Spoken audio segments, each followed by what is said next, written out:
Hello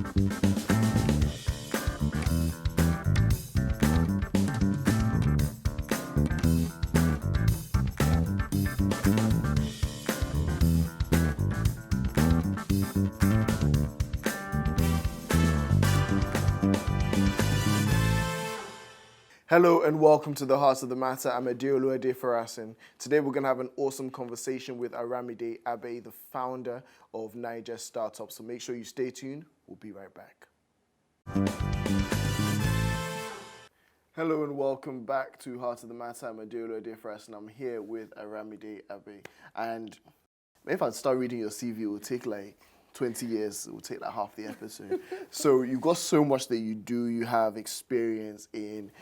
You do digital media, you have experience in consulting, business, you look at startups, angel investing, and one of the things that we're going to focus on a lot is Naija Startups. Okay. But just talk me through your different forms of work experience and how they've got you to where you are today. Okay, that's an excellent start. Thanks Adielu. So basically, I started my career having graduated studying computer science, and then I worked in IT consulting in London for a while. But I didn't see myself as a techie, which is quite interesting back then. So I didn't want to do it anymore. And so I found myself moving back to Nigeria to do NYSC. And then I worked in marketing. So that I felt like I had more of a flair for that and did that for a while. I did know that I wanted to do a postgraduate degree and a business one. So I was planning my path to go to the business school that I wanted to. And in the end, I did. I got in. So I went to business school, came back and felt, okay, so what do I do now? But I need like corporate experience after doing the MBA and everything. So I worked in banking. So that helped me in terms of just like structure and putting things together. So a few years into banking, then I started, I launched Naija Startups as, I'll call it a side hustle at the time. So I was very one leg in, one leg out for a long time. We did about a year and a half or so. And then I had just come out of banking and I was doing consulting work. So I wasn't quite sure where it was going. And I guess we'll talk more about the vision for it. But somehow, I remember years ago how felt I had all these strengths and I didn't know what to do with all of them. But now that I'm doing what I'm doing, which is like using tech and marketing to empower entrepreneurs and leveraging like my strengths in terms of like networking and connecting people, it makes sense. Yeah. So it wasn't always a linear, straight path, but now everything has just come together. Life really is. Yes. That for me is interesting. I want to look at that aspect and first off, not thinking that you even wanted to stay in the media and IT space. And also how, because obviously the world is consistently moving and we're now in an age where media and marketing has become so huge, especially in the tech space. You look at things like social media, Instagram, and the effects that has for businesses. And so how do you start to take advantage of that space? And how do you advise people when you're looking in that space? Because that's something that you do. Obviously, you look to help people build their brands in different ways through marketing. Yes, so that's one of the things I do. And even before I even started advising people, I had to realize that there was such a big market in the digital space. There's just so much going on there. I think we put up a post 2 days ago about how many visitors are on each platform. It's in the billions sometimes. So given that, it's almost like, okay, why aren't businesses aligning to that trend? So simplifying it for them is one thing, and then being able to show them the potential. So if you run a small business, whether you're selling X, Y, Z, and you have potential customers online, why aren't you capturing them or actually trying to market to them online? So that's the rationale. And then the way, at least the beginning would be to train people on how to use digital skills, which is what I've been a part of in the last few years. So training them on how to use digital skills to better engage their audience. So I do some training and consulting, but I also partner with organizations that can support the rolling out of nationwide training sessions for entrepreneurs. So that's the focus. For me, there's an aspect, and you talk about, okay, this is the amount of people that come to these different platforms, and there's something to take advantage of. And one of the complexities, I guess, you find, and everyone's looking for the answer for me, I'm looking for the answer for, is how you actually go from this is your potential market to how do you actually reach those people? How do you get those people to engage with your business? And what success have you had? Obviously, you have the success, right? So how you managed to find that, especially understanding the market in Nigeria and understanding the market in different spaces in Nigeria as well, because that changes. So I think, first of all, geographically, a consumer is a consumer. Yes, so they may have certain behavioral patterns in line with the region, but generally, a milk user is a milk user or buyer. So that's one thing. But the second thing is, yes, you have this potential audience online, and to your question, being able to convert them into customers involves content. So it's the power of the type of content that you're sharing. How good is the content? How engaging is it? You know, are you listening to your customers online and seeing what they like and what draws them? Are you spying on your competitors even? Are you looking at best practice organizations? So it's all those things, bringing them together. So it's a lot. It's not like, oh, just posting. Right, exactly. So it's like, very because I got to a point, especially for me, where people start saying, oh, yeah, you just need to be posting every day. I'm like, but posting what? Exactly. Right? Like posting what, and how do you make sure it's working with people? Absolutely. And then outside of that, we've talked about the media aspects and how you work into it. Now, you've branded that you went to work in banking, and how did that help you in terms of finding structure, and how did that influence the kind of merge in what you're doing now? Because it's definitely both a section of the business world and the media world. Absolutely. With Naija Startups. So how does that? Yeah, you know, even at the time, I was like, what am I doing in this job? I'm not even a banker. But now it makes sense, because in my role, I was leading strategy in a Pan-African bank. I was based in Togo. So I was driving strategy across 36 African countries. Wow. So, and I speak French, so I had to use my French every day. I had to manage a team of like 50 people and then like 300 people in different countries. So just being able to learn structure very quickly helped me, is helping me now. So as much as I'm a creative person, I remember that better get used to that routine, because then it helps you get more things done when you have structure. So that's one thing. But then also being able to have worked in other African countries is helping us now that we have a Pan-African focus. So it's no longer Nigeria alone. Grateful that it's Nigeria first, because it's the biggest market. It's also where I know it's home. But then, you know, there are other markets that are looking to get these kinds of resources and support. So Ghana, Cote d'Ivoire, and we're doing things in those spaces now. And that's based on the relationships I built out of my 9-to-5 career. So again, it all comes together. So let's talk about Naija Startups, okay. right? Like, what was the heart, the vision, the idea behind that, and the motivation really to get you started? Everything's always good to start at the beginning. Right? I know.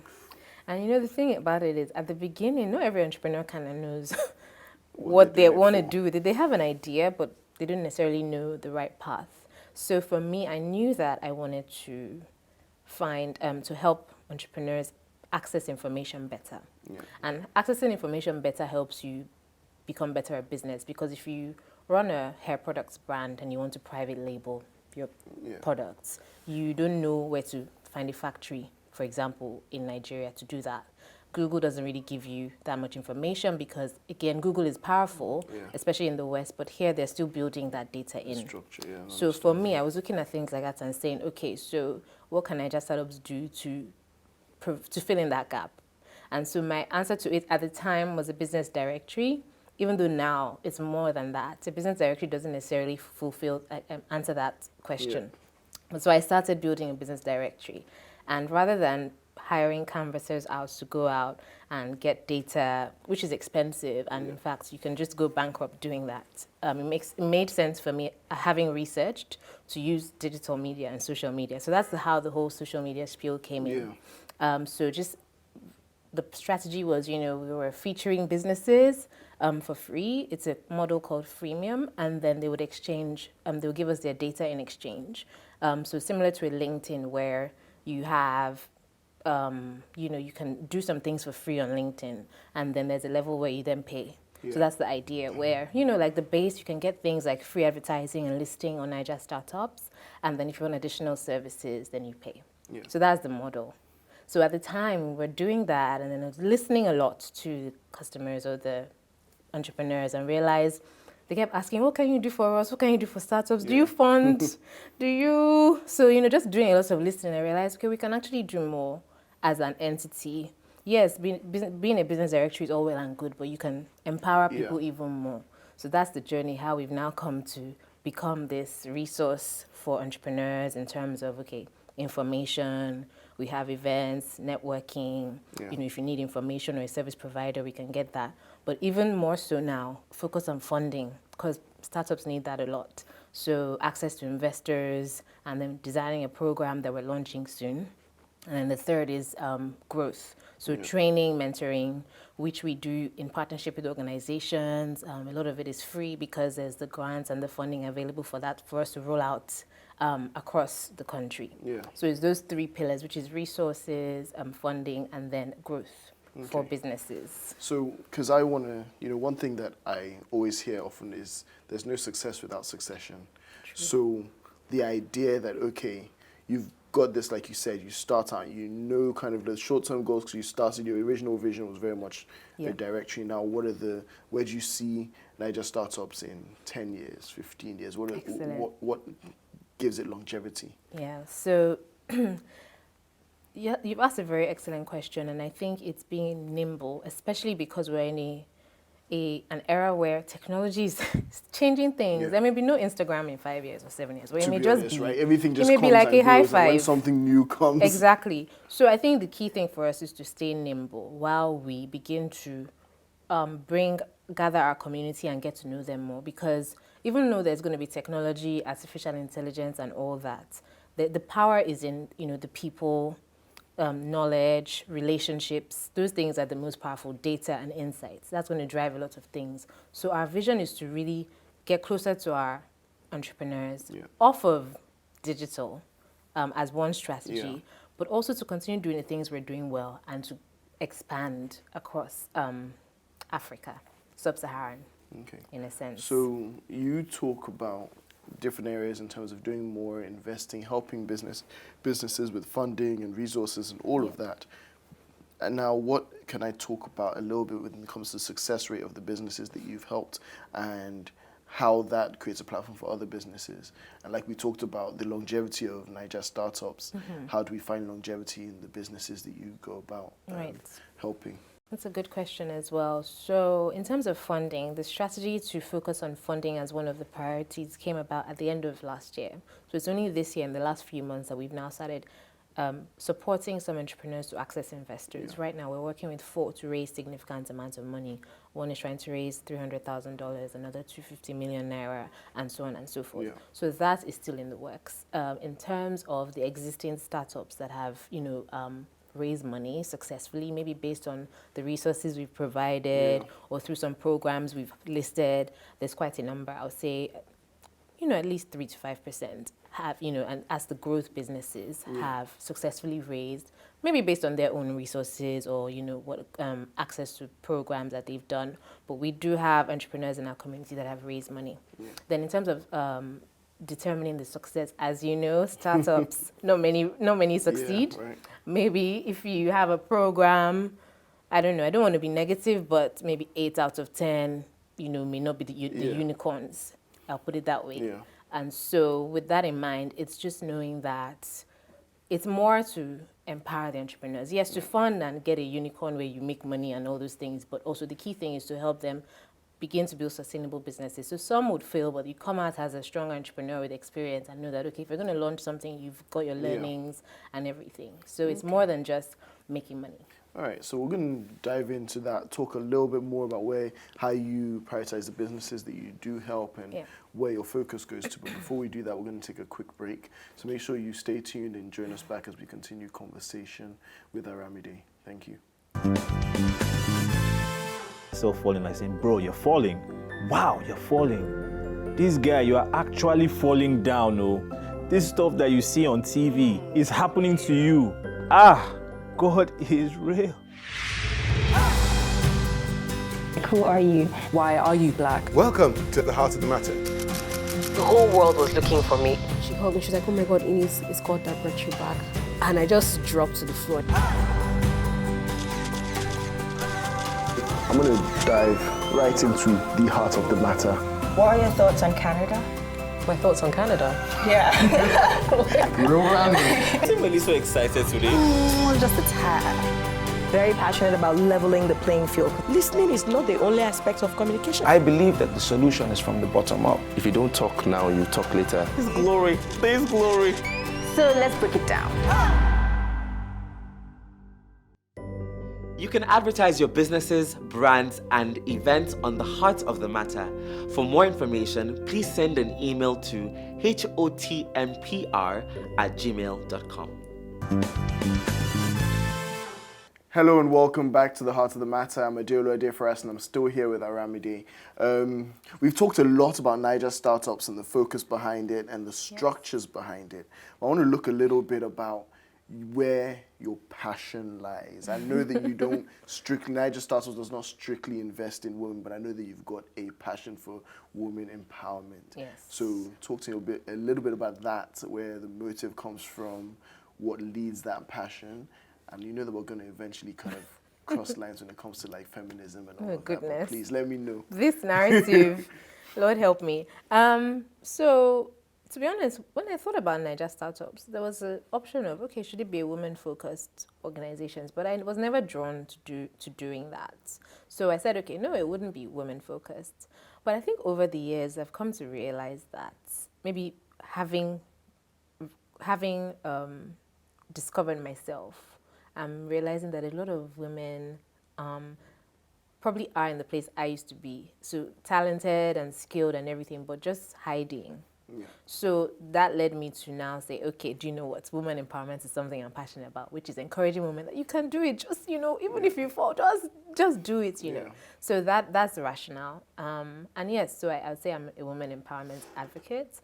I'm not a feminist. I know we'll go into that, but it's more about supporting women to, step up. The platform is available for you. And sometimes you're more talented than someone else who's just chatting gibberish, but because she's bold, the world is, focusing on her. Meanwhile, you have those skills, more knowledgeable, probably more personable, more likable, but you're hiding. So that was my own story. And so, that's the sort of focus and narrative, really. Okay. What were the risks for you in taking this step of doing something like Naija Startups, especially as it's become, like you said, less of a side hustle and more of a focus? Yes. The risks that are involved in that financially and in different ways. How has that been? Even up till yesterday, I was contemplating, are you sure you didn't make the right decision? Because 9 to 5 is sweet, it's steady, and that is the thing. So I had to come to terms with knowing that some days I may not have as much money, or sometimes I may have zero in my account. But if I'm passionate about something and I put myself out there and I am me and I bring all of me into it, I'll make that money, probably even more than I'm making in a 9 to 5. But it's a long game. Yeah. So I had to come to terms with it. That's why I was saying that initially I was one leg in, one leg out, because I was very scared of this whole, okay, what if it doesn't work out? But then that means I'm really not ready. Yeah. So I did come to terms with it. So that's one challenge. Another is being a sole founder is challenging. Definitely having a co-founder is always helpful. Even emotionally in entrepreneurship, you need that support. Workload as well, someone to bounce ideas off. So that's been interesting and challenging for me. I've gone through cycles, but I have a good advisory board. And then I formed a mastermind, which is like a group of people that if I'm launching something, then I check in with them and then they give me feedback and, I go away and work again. So I have all those, I've set up all those structures, given that I'm a sole founder. And the reason why I don't mind being a sole founder is because, first of all, I prayed about it. So I kind of got clarity as to, okay, you're on the right track, path. And also, it's not a product that I'm providing and trying to raise money for. If it was, I would advise the person, you need to get a co-founder because you want to raise money, you want investors. People will invest in you, in your business, when they see that, okay, it's a team. I do have a team, people, right? But I don't have a so it's those kinds of things. So that is one challenge as well. And the third thing is just like the motivation, because, you have your ups and downs, the business environment, the nation. Remember when the dollar went all the way up? It affected so many businesses. So those things are the key challenges, but I don't think it's different anywhere else. Entrepreneurship is entrepreneurship. It's not easy. And then in terms of just living and sustaining, I had savings from working in banking, so that helped. And in fact, some of it still sustains me. Sustains you, right? 4 years later. So again, it's just being wise about planning, because there will be hard times. Yeah, because I mean, like you said, because we talk to people and you have people who, like you said, have had that experience and have also got savings that are backing up. Now you've got people, what then becomes your advice when you've got people who are going co, they're doing this startup and they haven't had the 9 to 5 to create the savings and all of that? What foundation can they kind of start with? So my answer to that is it depends. It always depends. That's the answer to every question in life. So the key thing is you can be successful in entrepreneurship if you've not had any corporate experience, but it's few and far between. I always advise get corporate experience. First of all, when you walk into the room, then people know that you've worked somewhere before, X organization. You have an understanding of processes and structure. And also, it just matures you. You're not green and all that. Yeah. Having said that, there are people who have launched all these tech startups, made some money, no experience before. So again, it depends. Maybe they had a good co-founder or good mentoring. So if you don't have that experience, you need to get mentoring. And then the third thing is, you can try and start working for free initially. And then see how you can then begin to do stuff on your own. So it's all those levers. I want to ask one more thing before I shift over to the faith perspective. Okay. When you said, you're starting a business, you've got people, what structures would you say are a necessity for people to have in place when you're starting something? Obviously, there are going to be things that you're going to have to do without when you're first starting. But what would you say are important structures for people to definitely have in place? Yeah, definitely registering your business. Register your business, register not just a business name, incorporate it if you can. Put that initial structure in place. Tell yourself, look, I'm launching a business. That's the first step. Don't keep doing it as just you, one man band. It means there's not much of a trajectory, because then when are you going to do it? Invest. If it means putting your money, then do so. Or raising a bit of cash to register with the CAC, then do so. Second thing is, even though I'm such a creative, I'm realizing that you need to know your numbers and see them. So you know what the biggest revenue contributors are, and then you can focus more on that. So if I know that online advertising brings me 70% of my earnings every month, then I make sure that I'm watering that garden.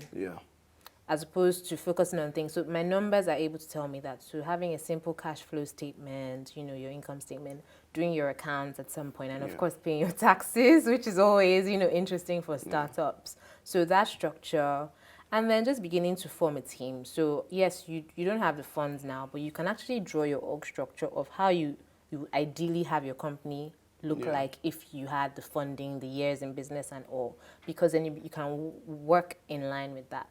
So those are the initial things I advise SMEs, startups. One of the things that you said earlier was you're okay being a sole founder because you prayed about it. So I want to talk about the faith perspective and how that's helped you with stepping into some new territories and guiding the decisions you make, especially when sometimes they seem unusual to what the norm would expect. Yeah.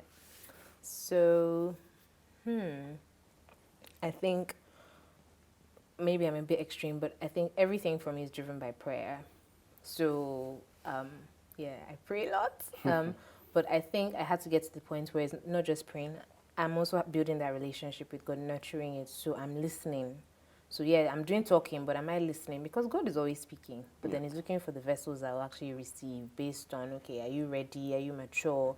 Are you righteously living to receive and hear? So all those things. So I had to mature and get to a point where now, if I want an answer, not that I'm boasting, but if I have something on my mind, I can go to God as if I'm just going to my friend or my dad or something and ask. Maybe I won't hear immediately, but I'll get that confirmation. So I think that has helped me now. So there's fewer ambiguity and mistakes because I'm constantly going back to Him. To hear, not all the time, to be honest. I still need to learn, but that's the key thing. You have to, because that's the only way you get the clarity, and that wisdom is sovereign and supreme. So that's the best source to me. So. I want to dig in because this is something that just is on my own mind. Because there's certain things you pray about things, and there's some things that you can get certain direction from, and you're more certain about it because you can see it plainly in the Bible. And then there's some things that when you're looking for specific strategy, you're not going to find them there. They're going to hear. And how do you go out making those decisions with a sense of clarity, knowing that this is not something that you read in the Bible. It says 1 + 1 = 2. This is literally the structure, and finding confidence in those decisions. And I think the confidence comes from the experience and the relationship, so that then you are getting more accustomed to the voice of the Holy Spirit. And so, like this morning, I put it on my WhatsApp status. I was praying, and then I was hearing delegates invoices. I was like, delegates invoices. It's easy for me to do because I just do it quickly. But if I delegate it, I have more time. So I said I wasn't going to say okay, and then I did say okay. And then I had a session with her this morning on Zoom, showed her everything. She got it in like 20 minutes. So that's because I obeyed. So I felt like normally I might have heard and I just shoved it off, or I may not have even heard that. But because I've gotten to the point where, first of all, I'm going to him all the time, there's that relationship, and then over time I'm knowing that this is God's voice. I knew that it was Holy Spirit because normally me, I wouldn't have done it. So I hope that answered your question. Okay, no, definitely. I want to talk about, like, you're going into new territory, you started a talk show. Now, what is the idea behind that, the title, everything? Tell me about what motivated that, because that's... I think I kind of have seen myself on television at some point in my life, or maybe I just didn't own it or own up to that realization. So that was one thing. And then I said, okay, this is the year of doing. Like, so you get an inspiration. You just do. Don't overthink it like I used to. And then the third thing is, of course, getting the confirmation. So when I have peace about something, then I knew that, okay, that's another indication for me. So I knew that I wanted to interview entrepreneurs. In fact, I had been playing around with similar ideas in the past, even reaching out to people that do want to be on an interview as far back as a year ago.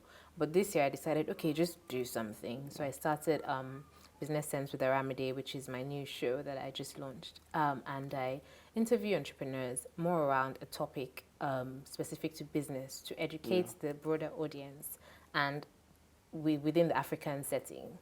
So I might ask something around copycats in business, and then I'll talk to an entrepreneur that has gone through that.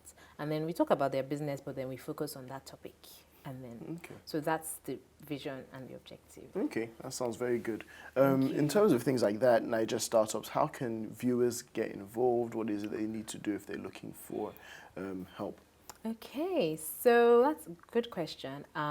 You can definitely email businesssensewitharamide@gmail.com if you have questions. But we also have all our shows up on YouTube, and then we have a few snippets on Instagram as well, so you can check it out.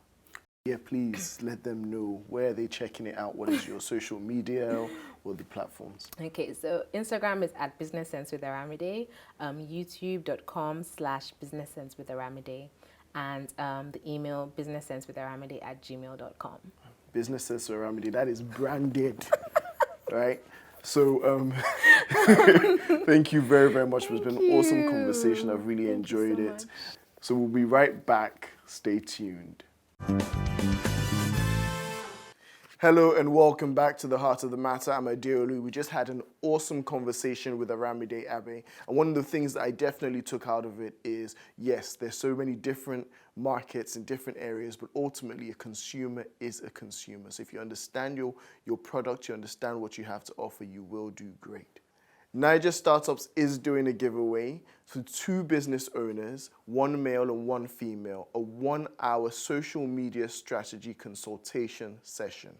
Winners will be selected at random, but in order to win, make sure you are following at HOTMTV on Facebook and Instagram, and that you tag 5 friends to make sure they follow us. Also make sure you follow at Naija Startups, and then that you subscribe to our YouTube channel and comment on at least 5 videos. Thank you very much. Make sure you tune in next week. God bless.